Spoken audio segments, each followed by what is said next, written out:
ఉల్లిపాయలు త్వరగా వేగాలంటే ఉప్పు వేసుకోవాలి. ఉప్పు వేసుకొని ఒకసారి ఈ విధంగా కలుపుకొని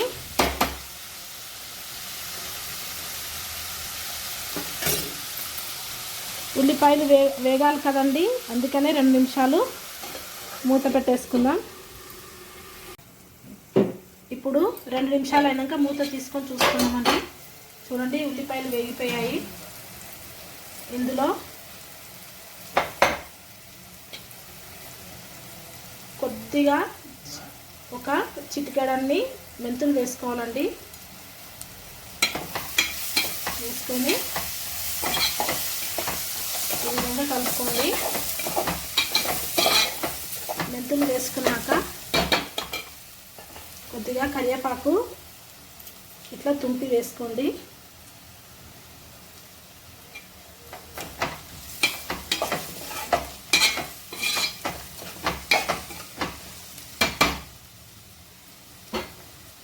కరివేపాకు వేసిన తర్వాత పసుపు,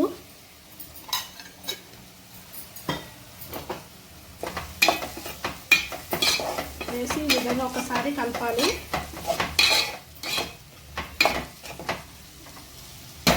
పసుపు వేసిన తర్వాత 2 నిమిషాలు మళ్ళీ ఇంకోసారి మూత పెట్టేసుకోవాలండి. 2 నిమిషాలు అయిన తర్వాత మూత తీసుకొని చూసుకుందామండి. ఉల్లిపాయలు వేగిపోయాయి పూర్తిగా. ఇప్పుడు ఇందులో మనకి కూరకు సరిపడా కారం వేసుకోవాలి. ఇక్కడ మీరు ఎంత పులుపు తీసుకుంటున్నారో ఆ పులుపు తగ్గట్టుగా కారం వేసుకోండి. నేను ఇక్కడ 2 స్పూన్ల కారం తీసుకుంటున్నానండి. కారం చూసి వేసుకోండి. ఇక్కడ 1 స్పూన్ ధనియాల పొడి వేసుకున్నాను. ఇవన్నీ ఒకసారి కలుపుకోవాలి.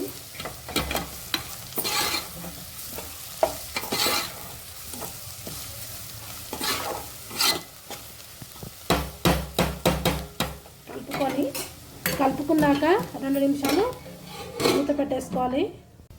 ఇప్పుడు 2 నిమిషాలు అయింది కదండి, మూత తీసుకొని చూసుకుందాం. చూడండి, కారం పసుపు అన్నీ వేగిపోయాయి కదా. ఇప్పుడు ఇందులో నేను ఆల్రెడీ నిమ్మకాయ సైజ్ అంత చింతపండు తీసుకొని ఇట్లా పులుసు తీసుకొని పెట్టుకున్నానండి.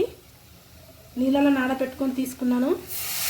ఆ పులుసు అనేది ఇలా పోసేస్తున్నాను. చూడండి,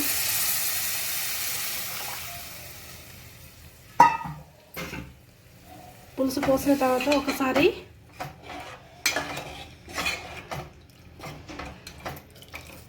ఈ విధంగా కలుపుకోండి.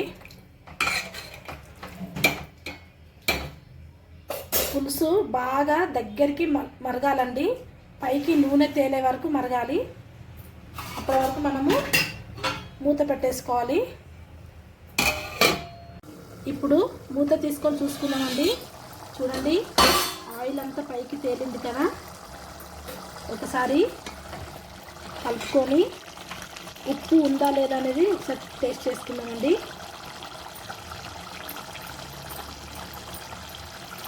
కొద్దిగా తక్కువ ఉందండి ఉప్పు.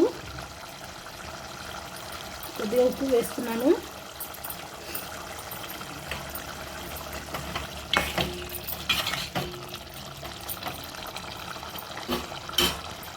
కొద్దిగా సన్నగా కట్ చేసుకున్న కొత్తిమీర,